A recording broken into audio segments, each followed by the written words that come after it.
त्याचं असं होतं की ड्रायव्हर सीटकडे जायला वगैरे, कारण आमची बस एकदम ड्रायव्हर सीटच्या मागेच होती. तो तिथे आला, तो फटकन बोलला, अरे हिला झपाटलाय म्हणून तुम्ही कुठे घेऊन चालले. 2 मिनिटं शांतता सगळी, आम्ही बघतोय काय होतंय. आणि नंतर हात काढला, कापूस जळत होता. आता हां, तर बोलते फसवलं. कसं फसवलं?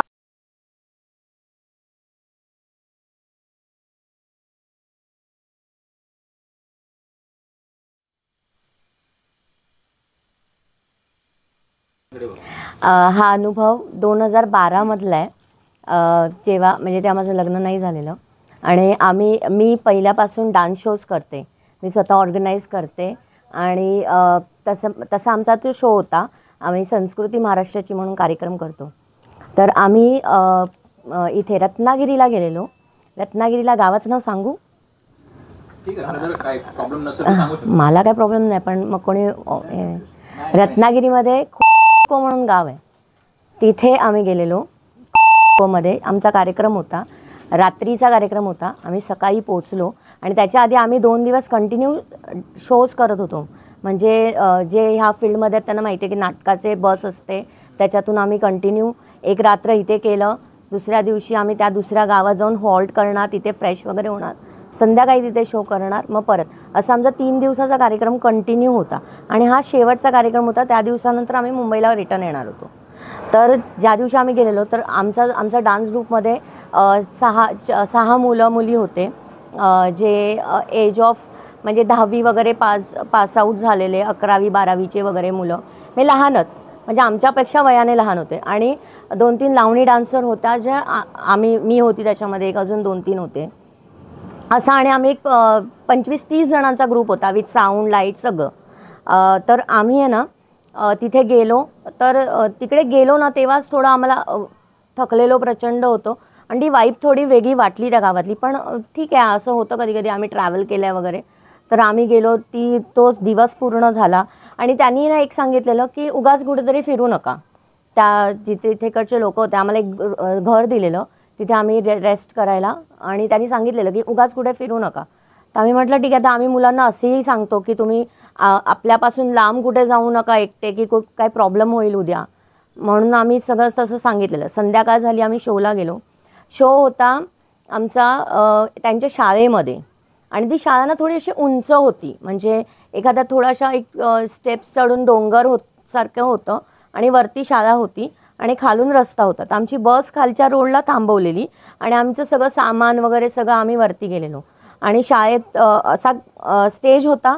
स्टेजच्या ह्या साईडला मेकअप रूम होता, या साईडला असे लाईनीत हे होते वर्ग होते, आणि त्या स्टेजचा ह्या साईडला मेकअप रूम होता, जिथे आम्ही लोकांनी सगळ्यांनी मेकअप केलेला. आणि ह्या साईडच्या वर्गामध्ये मुलांना दिलेलं मेकअप आणि चेंजिंग करायला. आणि त्याच्या जे आमचा मेकअप रूम होता त्याची एक मोठी विंडो होती. त्या विंडोच्या बाहेर आम्ही जेव्हा बघितलं ना, कारण आम्ही पोहोचलो त्या ऑलमोस्ट 7:30 झालेले, म्हणजे पूर्ण काळोख होता पूर्ण आम्ही गेलो तेव्हा. तर मी जेव्हा विंडोच्या बाहेर बघितलं तर आम्हाला पूर्ण काळोख दिसला, म्हणजे आम्हाला काही माहितीच नव्हतं की याच्या पाठीमागे काय आहे.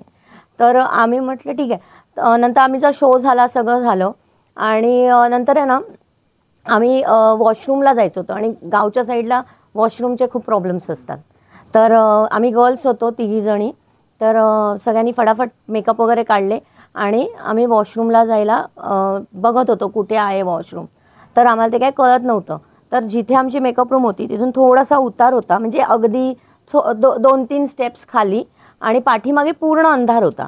तर आमचे जे मेन आहेत, आमच्याबरोबर असायचे काका, ते आणि मी, तर आमच्यावर एक मुलगी होती जी डान्सर होती, ती एक सिंगर होती, आणि मी, आम्ही दोघी मैत्रिणी होतो. सिंगर आणि मी आहे, ती माझी मैत्रीण आहे.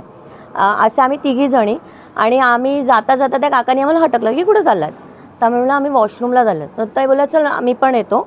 तर आम्ही म्हणलं हा चला, कारण अंधार होता, काहीच हे नव्हतं, आणि बॅटरीने सुद्धा काही दिसत नव्हतं, एवढा अंधार होता. तर आम्ही खाली उतरलो आणि समोरनं असं घरसारखं दिसलं काहीतरी. तर हे बोले वॉशरूम आहे, एवढंच आम्हाला माहिती की ते वॉशरूम होतं.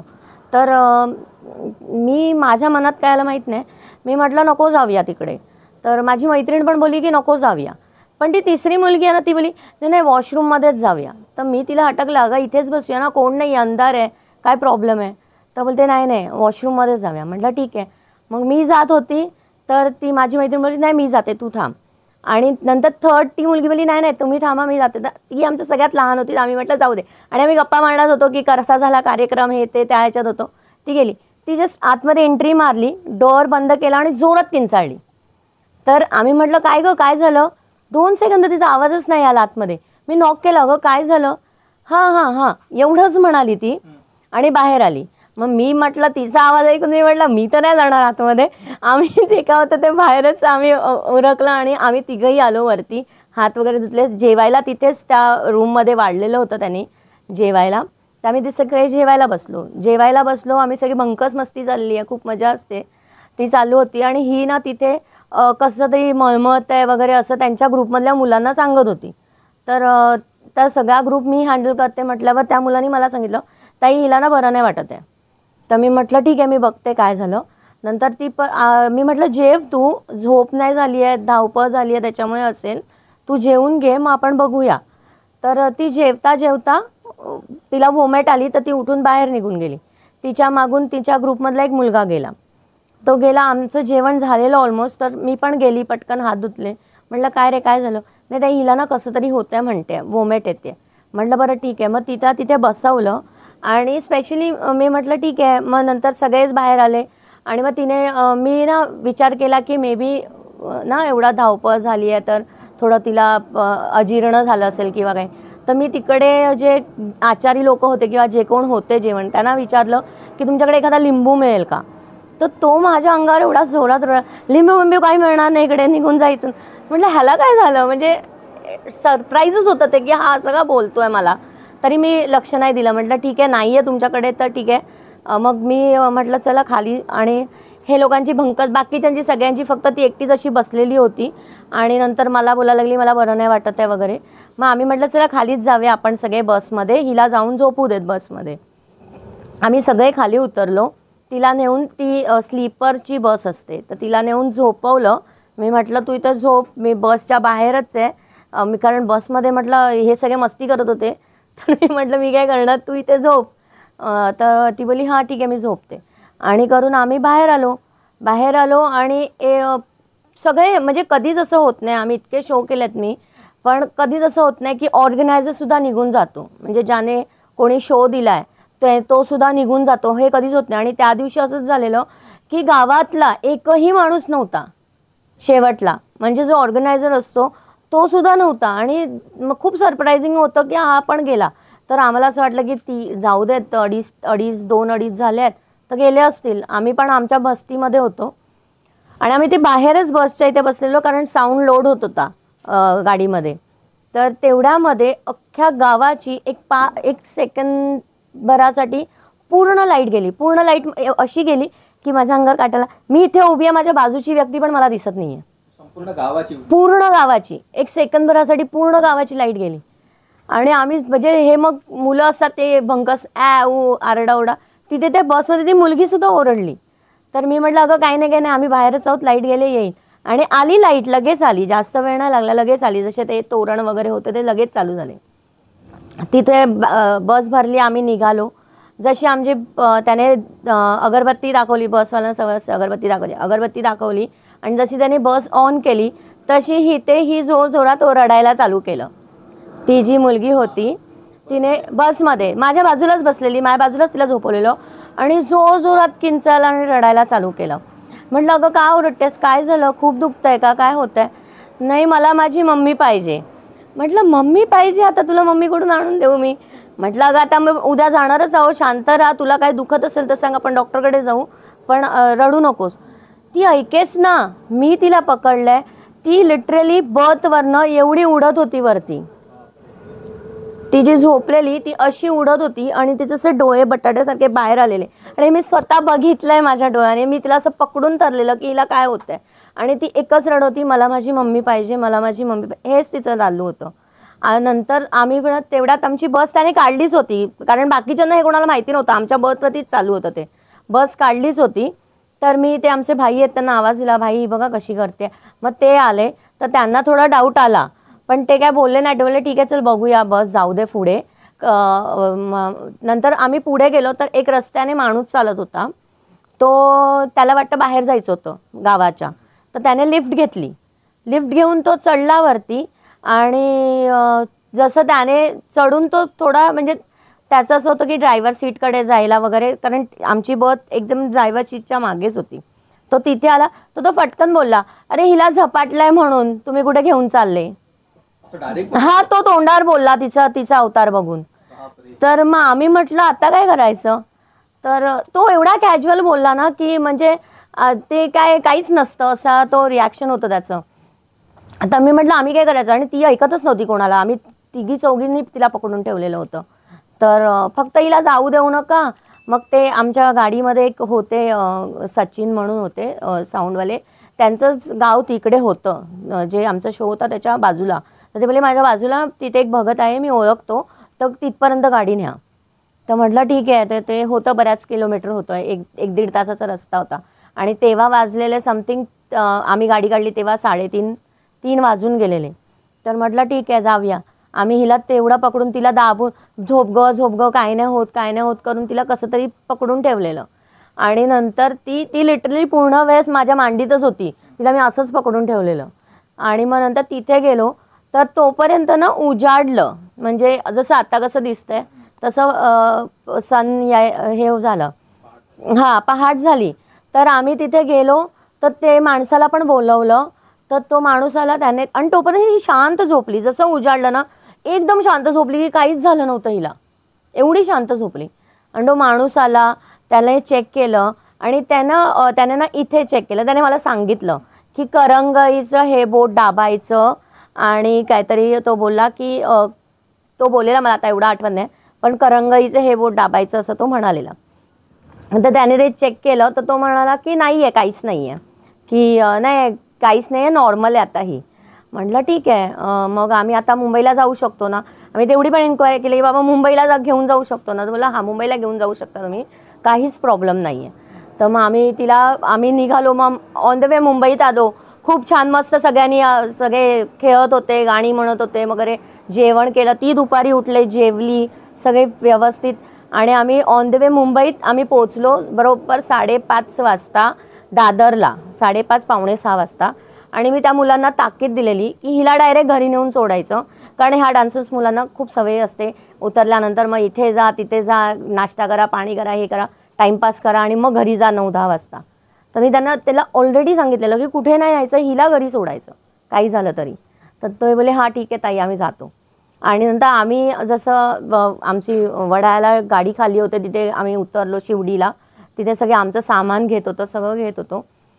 आणि नंतर ना ह्याचा मला 7 वाजता परत कॉल आला, ताई आम्ही ना अजून दादरलाच आहोत आणि आम्ही हॉटेलमध्ये ना नाश्ता करायला बसलेलो आणि ही तिथे परत चालू झाली, मला मम्मी पाहिजे. मी म्हटलं तुम्ही अजून दादरला काय करताय, तुम्हाला घरी जायला सांगितलेलं. आणि ही तिथेच हॉटेलमध्येच रडायला चालू केलं जोरजोरात, मला मम्मी पाहिजे, मला मम्मी पाहिजे. मी म्हटलं तिला पहिला टॅक्सीत टाका आणि घरी घेऊन जा. ते तिच्या घरी घेऊन गेले त्या मुलीला. तिची मम्मी समोर उभी आहे आणि त्या मम्मीला सांगते मला मम्मी पाहिजे. तर यांनी घरी घेऊन गेले. ही मुलं माझ्या कॉन्टॅक्टमध्येच होती. मी म्हटलं मी येते, तिचं घर कुठे आहे मला सांग, मी येते तिकडे. मी घरी गेले वरळीला, माझ्या काकांच्या घरी गेले. तिथे फ्रेश झाले, आंघोळ वगैरे केली. माझा एक मित्र होता त्याला पण सांगितलं तू पण इथेच फ्रेश हो, आपण परत तिच्याकडे जाऊया. मी म्हटलं ठीक आहे. तिच्या वडिलांनी तेवढ्यात मला कॉल केला, कारण ते जात होते तिला घेऊन डॉक्टरकडे. आणि डॉक्टरकडे ते गेले नव्हते, डॉक्टरला ॲक्च्युली त्यांनी बोलवलेलं. तर तिची अवस्था बघून डॉक्टरने असं सांगितलं की हिला काहीतरी प्रॉब्लेम झाला आहे, हिच्याबरोबर काहीतरी रेप झाला आहे किंवा असं काहीतरी झालं आहे, तर तुम्ही सगळ्यात पहिला पोलीस कंप्लेंट करा, त्याशिवाय मी हात नाही लावणार. मला त्या काकांचा फोन आला की अरे काय झालं आहे माझ्या मुलीबरोबर, माझी मुलगी अशी का वागते, आम्हालाच ओळखत नाही आहे, एवढ्या जोरजोरात ओरडते आहे. म्हटलं काका तुम्ही शांत व्हा, मी येते तिकडे, तुम्ही कुठल्याही पोलीस स्टेशनला जाऊ नका, काही करू नका, मी स्वतः येते तिकडे आणि मग मी तुम्हाला सांगते काय झालं आहे. तर त्याच्यानंतर मग मी तिकडे गेले. माझा एक मित्र होता जो सिद्धिविनायकमध्ये आहे, जॉब करतो, तर त्याला थोडंफार याच्यातलं नॉलेज आहे. त्याला बोलवलं, त्याला म्हटलं असं असं झालं आहे प्रॉब्लेम, चल माझ्यावर. तो आणि मी गेलो आणि आम्ही तिथे जाऊन तिला बघितलं. ती सेम करत होती, घराच्या बाहेर पळायला बघत होती. तिला तिथे पण ह्या लोकांनी पकडूनच ठेवलेलं वगैरे. तर काही नाही, मी गेले तिकडे आणि नंतर माझे ना एक गुरुजी आहेत ओळखीचे, मी त्यांना कंटिन्यू कॉल करत होते की हिला घेऊन तिथे जायचं, कारण मला त्यांच्यावर तर थोडं ट्रस्ट आहे, तर मी हिला घेऊन तिथे जायचं. तर मग मी तिकडे गेले. तेच चाललेलं. तिच्या आईवडिलांना जी परिस्थिती ती सांगितली की आम्ही जिथे गेलेलो मे बी तिला इथेच काहीतरी लागलं आहे किंवा झपाटलं. तर तुमचा त्याच्यावर विश्वास आहे की नाही मला माहीत नाही, पण मला एवढं खात्री आहे की आणि एवढा मला वेळ द्या की हिला मी जशी होती मुलगी तुमची तशी परत देईन, मला फक्त थोडा टाईम द्या. तर ते बोलले की तू काय करणार. मी म्हटलं मी एका ठिकाणी घेऊन जाते आहे, फक्त तुम्ही मला तुम्ही माझ्यावरच चला, मी सगळा खर्च करेन तुम्हाला न्यायचं सगळं, तुमची मुलगी हवी तशी परत देईन मी, जशी होती तशी, फक्त माझ्यावरच चला. मग मी टॅक्सी गेली आणि मी त्या टॅक्सीमध्ये तिला ना घरामध्ये आम्ही लोकांनी काय केलं, देवाचा अंगारा घेतला आणि तिच्या डोक्याला लावला आणि फक्त हात ठेवून मी एवढंच म्हटलं, तुझं जे काय आहे ना ते आपण बघूया, पण तू आत्ता शांत हो, मी जिथे नेते तिथे चल, तुझं जे काय असेल ते मी करायला तयार आहे. मी एवढंच वाक्य बोलली आणि तिला आम्ही उचललं. ती तिथे शांत झाली, ती सिरियसली तिथे झोपली. म्हणजे तिला आम्ही बेशुद्ध अवस्थेत उचलून नेलं आहे आणि टॅक्सी बोलवलेली आम्ही, टॅक्सीत आणि नॉर्मल टॅक्सी बोलवलेली, आम्ही टॅक्सीत बसलो आणि ती थोडी कळणत वगैरे होती आणि मी ह्या साईडला मी बसले, ह्या साईडला माझा मित्र बसलेला आणि ती मध्ये बसलेली. इवन टॅक्सीवाल्याने तेव्हा मला सांगितलं, ताई विंडोच्या काचा लावा, मी AC लावतो, मला माहिती आहे हा काहीतरी वेगळा प्रकार आहे. सो मी तिथे पण शॉक झाली की टॅक्सीवाल्याला कसं कळलं की हा काय वेगळा प्रकार आहे. तर तो मराठी होता. मग आम्ही तिकडे घेऊन गेलो त्याच गुरुजींकडे. ते गुरुजी नव्हते. आम्ही दोघांनी उतरवलं. आम्ही जसं तिथे उतरवलं तसं ही लगेच जागी झाली आणि ते गुरुजींना असं म्हणजे त्यांचं असं काही बंगलो असं नाही, छोटंसं घर हे आहे. आम्ही तिथे त्या गल्लीत एंट्री केली आणि ही परत नाचायलाच जवळ लागली आणि आम्ही दोघांनी तिला घट्ट पकडलेलं की ही इकडून फक्त सुटली नाही पाहिजे. आणि तिने जाऊन ना त्यांच्या उंबऱ्याला असा पाय लावला की मला आत नाही जायचं आहे. येस, तिच्यामध्ये एवढी ताकद होती की मी आता बघितली कशी आहे, तोही तसाच होता. आम्ही तिला एवढं पकडून ढकलत होतो पण ती आतच जायला तयार नव्हती. शेवटी आम्ही काय केलं, अजून ती नंतर जी पाठून मुलं आली त्यांनी सगळ्यांनी मिळून तिला ढकललं आणि कसं ते, आणि जशी तिने आत एंट्री केली ना ती एका साईडला कोपऱ्यात जाऊन बसली, लिटरली अशी बसलेली कोपऱ्यात जाऊन, म्हणजे जसं काही झालंच नाही आहे हिला, एवढी अशी बसलेली लिटरली कोपऱ्यात जाऊन. आणि मग आम्ही त्याच्यानंतर गुरुजींची वाट बघितली आणि हा सगळ्यात भारी किस्सा होता. गुरुजी आले, बसले, मग तिला त्यांनी त्यांचं मंत्र वगैरे जे काय वॉटेवर असेल, हळद कुंकू लावलं वगैरे. तर त्यांनी प्रश्न विचारले, तू कोण आहेस. तर ही आधी काही सांगाल त्यानं हाय असं विचित्र आवाजात हसत वगैरे होती आणि म्हणजे मी अशी बाजूला बसलेली तिच्या. कारण त्यांनी सगळ्यांना सांगितलं बाहेरचा, फक्त ते बोले मला ठेवलेलं, माझा तो मित्र होता त्याला ठेवलेलं आणि अजून एक मुलगा होता जो तिच्याबरोबर पहिल्यापासून होता त्याला ठेवलेलं. आम्ही 3 जणच बसलेलो आणि तिचे आई वडील, कारण शेवटी त्यांच्याशिवाय त्यांच्या पुढ्यातच जे काय झालं ते दोघं बसलेले. तर ती एवढी विचित्र हसत वगैरे होती. तर मी तिला म्हणाले की मी गुरुजींना म्हणाले काय झालं आहे. ते बोले शांत राहा, तुला सगळं सांगतो मी. तर त्यांनी मला हे केलं, तिला विचारलं की तू कोण आहेस, तू काय आहेस. तर ती अशीच, मला मम्मी पाहिजे, म्हणजे एकदम लहान मूल कसं बोलतं, 2-3-4 वर्षाचं बाळ असतं ते, मला मम्मी पाहिजे, ती तसंच बोलत होती. तर ठीक आहे तुला मम्मी, मग तुझी मम्मीला बोलव, असं ते एवढंच बोलले तिला. तुला मम्मी पाहिजे ना, पहिला ती मम्मी आतमध्ये, तिला बोलव, मग मी तिच्याशी बोलतो, मग तुला कोण पाहिजे ते देतो. आणि जसं हे असं वाक्य बोलले तशी ती एवढी किंचाळून हसायला लागली. बापरे हे काय होतं, म्हणजे आतापर्यंत ती अगदी रडत मम्मी पाहिजे बोलवते, ती मुलगी एवढ्या जोरजोरात ओरडते आणि हसते आहे. तर ते बोलले बोल आता तू कोण आहेस, काय आहेस, तू कुठून आलीस. मग तिने स्टोरी सांग, आणि ते बरंच काही झालं त्यांचं की आधी ती तयार नव्हती, मग नंतर मग तिने स्टोरी सांगायला स्टार्ट केली की ती बोलली की ह्या 3 मुली आलेल्या त्या वॉशरूममध्ये. तर पहिली ही येणार होती तर ही आली नाही, मग अजून एक जाडी मुलगी येणार होती तर ती आली नाही, आणि नंतर ही छोटी मुलगी आली. तर जशी ही आली तिला मी पकडलं. तर तो बोलला की तू हिलाच का पकडलंस. तर ती म्हणाली की ह्या त्या वॉशरूममध्ये आत्तापर्यंत एकही मुलगी नाही आल्या, कितीतरी आल्या असे, मी आत्तापर्यंत किती जणींना पकडलं असा त्यांचा प्रश्न होता. तुला नाही, ही माझी पहिली मुलगी आहे जिला मी झपाटलं आहे. तर असं का. तर ते बोलले नाही, त्या वॉशरूममध्ये आतापर्यंत एक पण मुलगी आली नाही. तर ते म्हणाले की ठीक आहे, असं कसं होऊ शकतं की शाळेचं वॉशरूम आहे आणि एक पण मुलगी आली नाही. बोलते हो कारण ते बॉईज वॉशरूम आहे. तर आम्ही पण उडालो कारण आम्हालाही माहिती नव्हतं की ते बॉईज वॉशरूम आहे. तर मी पण असं झालं, शॉक झाली. म्हटलं बापरे. तर तिने एवढा डिटेल सांगितल्यावर तर माझी तर म्हटलं मी असती तर बापरे. तर त्याच्यानंतर तिने त्यांना सांगितलं की तिला काय हवं आहे. मग त्यांनी विचारलं की तुझी स्टोरी सांग काय आहे. तर बोलते त्या तिथे माझा खूप वर्षापूर्वी, म्हणजे आत्ताची नाही आहे, खूप वर्षापूर्वी माझा आणि माझ्या मुलीचा बळी दिलेला त्या जागेसाठी, आणि आम्हाला तिथेच गाडलेलं आणि आम्ही तिथेच राहिलो. आणि त्याच्यावरती नंतर ही शाळा झाली आणि तो वॉशरूम झाला. तर मी ती जागा पकडली आणि मी खूप वर्ष झाले एक मुलगी शोधत होती. तिथे मुलं येतात पण मला मुलाचं नाही, मला मुलीचंच शरीर हवं होतं. आणि खूप वर्ष झाले मी एक मुलगी शोधत होती आणि त्यावेळेस ही मुलगी आली. असं तिने ही सगळी तिची बॅकस्टोरी सांगितली की काय होतं काय नव्हतं. मग त्या गुरुजींनी सांगितलं ठीक आहे, तुला आता काय करू, तुला आता मी मुक्त करतो किंवा तू काय करणार. तर ती बोली मला नाही मुक्त व्हायचं आहे, मी माझ्या जागेवर परत जाणार. तर तो बोला नाही मग तू त्रास देणार सगळ्यांना. तर तो तुझा लुकआउट नाही. ती त्या गुरुजींना बोलवती, तो माझा प्रश्न आहे, मला तिथेच जायचं आहे, मला मुक्त नाही व्हायचं आहे. आणि ती 2 एंटिटी होते, एक मुलगी ती बाई आणि तिची एक लहान बाळ, असे 2 एंटिटी होते ते. मग त्यांनी त्याला सांगितलं ठीक आहे मग तू हिच्यापासून सुटका करायला काय घेणार. तर मग ती बोलली की जे काय तिने मागितलं बरंच काय काय त्यांनी ते सगळं तुला आम्ही देतो, पण तू इथून जायचं, तुला मी सोडतो आत्ता, इथून हिचं अंग सोडायचं आणि परत हिच्याकडे परत कधीच नाही यायचं, या मुलीकडे. तर असं मला वचन दे तरच मी तुला इथून सोडतो, नाही तर मी माझ्याकडे तुला ठेवतो. तर ती बोली नाही मी तिथेच जाणार, मी इथे पण नाही राहणार आणि मला मुक्ती पण नको आहे, मी तिथेच जाणार परत. तर आम्ही म्हटलं, मग त्यांनी सांगितलं की तिला म्हणजे मला विचारलं की बघ हिने असं असं अटी सांगितल्या, तिला एवढ्या गोष्टी हव्यात, त्या तुम्हाला द्याव्या लागतील, तुम्ही देणार का. तर ती हे करणार. तर मी म्हटलं ठीक आहे काय जे काय आहे ते, पण म्हटलं मला ही मुलगी व्यवस्थित हवी आहे.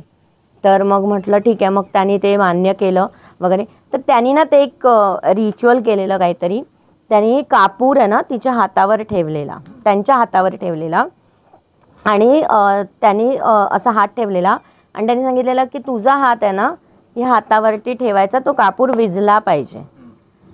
आणि जेव्हा तो कापूर विझल ना त्यावेळेस तू तिचं अंग सोडायचं, हे त्यांनी तिला सांगितलेलं. म्हणजे त्यांचे रिच्युअल चालू होते. तर त्यांनी एक जळता कापूर घेतला आणि तो त्या हातावर ठेवला. तो जळत होता आणि हिला सांगितलं आता चल तयार हो आणि सोड अंग. असं करून तिने हात ठेवला आणि तर त्यांनी विचारलं गेलीस का. तिचे डोळे बंद होते. गेलीस का, तर सोडलंस का अंग. तर हो. आणि नंतर 2 मिनटं शांतता सगळी, आम्ही बघतोय काय होतंय. आणि नंतर हात काढला, कापूर जळत होता. आता तर बोलते फसवलं, कसं फसवलं मी. अरे ते भडकले ना, ते खूप भडकले. ते बोलले मी काय खेळायला नाही बसलो रात्रीचं आता इथे, चल लवकर आवर लवकर, मला दुसरी कामं आहेत, नाही तर मग मी तुला सोडणारच नाही. असं म्हणजे ते त्यांच्या ह्याच्यानं. मग त्यांनी परत तो कापूर फेकून दिला, दुसरा कापूर हे केला आणि तिने तो हात ठेवला आणि इथे ती पडली. मी बाजूलाच बसलेली, माझ्याच हातात पडली ती, इथे ती पडली. आणि त्याच्यानंतर ती उठली. ते 2 मिनिटाने तिला त्यांनीच विचारलं. तर तिने मला पहिला प्रश्न विचारला, आपण तर तिथे बाथरूमला गेलेलो ना, मी इथे काय करते. म्हणजे पुरा टाईम ती नव्हतीच. शी डोंट नो की ती मुंबईत आहे, तिचे आई वडील आहेत, काही ती कन्फ्यूज झाली तिच्या आई वडिलांना बघून की मी इथे कुठे आहे काय आहे. मग सगळं झालं त्यांचं ते. मग तिला त्यांनी धागा दोरा जे काय बांधलं, मग आम्ही त्यांना पाठवून दिलं. मी थांबलेली गुरुजींकडे आणि मग मी त्यांच्याशी जरा बसली बोलायला की काय झालेलं गुरुजी नक्की. तर म्हणजे काही नाही झालेलं प्रियांका, ती एक अतृप्त आत्मा होती, तिने हिला पकडलेलं. आणि त्याच्यानंतर 3 दिवसाने ना अमावस्या होती नेमकी. तर ते बोलले की जर तू हिला आणलं नसतं ना आज, ते 3ऱ्या दिवशी गेली असती मुलगी, की राहिलीच नसती. मग याच्यानंतर पण लोक बोलतील ना की भूतन आहेत. तर मी ह्याच्यानंतर पण इन्क्वायरी केली त्या गावात जाऊन, ज्यांनी आम्हाला शो दिलेला, आम्ही त्यांना जाऊन इन्क्वायरी केली की सिरियसली तिथे काय झालेलं आणि ते खरंच तिथे ते वॉशरूम आहे का, ते जेंट्सच आहे का. कारण आम्हाला हे सगळे क्वेश्चन्स होते की खरं आम्हाला माहितीच नव्हतं. मग आम्ही तिथे गेलो, मग त्यांना फोन केला त्यांना की आम्हाला तुमच्याशी बोलायचं आहे.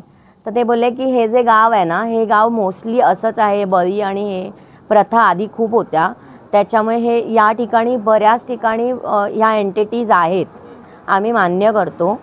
आणि त्यांनी ना म्हणजे एक नारळ दिला त्यांच्याकडनं, कारण गुरुजींनी सांगितलेलं की त्यांच्याकडनं एक नारळ द्यायला सांगा जे काय तुमच्याकडे आलेले त्यांना त्रास होऊ नये म्हणून बाकीच्यांना. मग त्यांनी त्यांच्याकडनं नारळ दिला आणि त्यांनी खरंच सांगितलं की तो बॉईज वॉशरूमच होता हेही त्यांनी कन्फर्म केलं आणि ह्या सगळ्या गोष्टी त्यांच्या गावात आहेत हेही त्यांनी कन्फर्म केलं आणि त्यांनी आमची माफीसुद्धा मागितली. पण मी त्यांना म्हटलं प्लीज आम्हाला नाही, पण नेक्स्ट टाईम कोण येईल ना तर त्यांना तुम्ही वॉशरूममध्येही पाठवू नका आणि तुम्ही ना स्पेशली सांगा लोकांना जे मुंबईवरनं येतात किंवा कुठून दुसरीकडनं येतात, त्यांना स्पेशली सांगा की आमच्या गावात असे प्रकार होतात, तर तुम्ही प्लीज सांभाळून राहा, हे तुम्ही सांगा.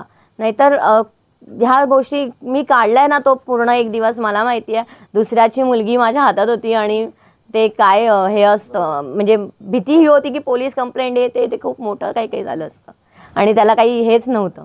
असा एक माझा अनुभव होता आणि जो खूप भयान होता. Thank you so much.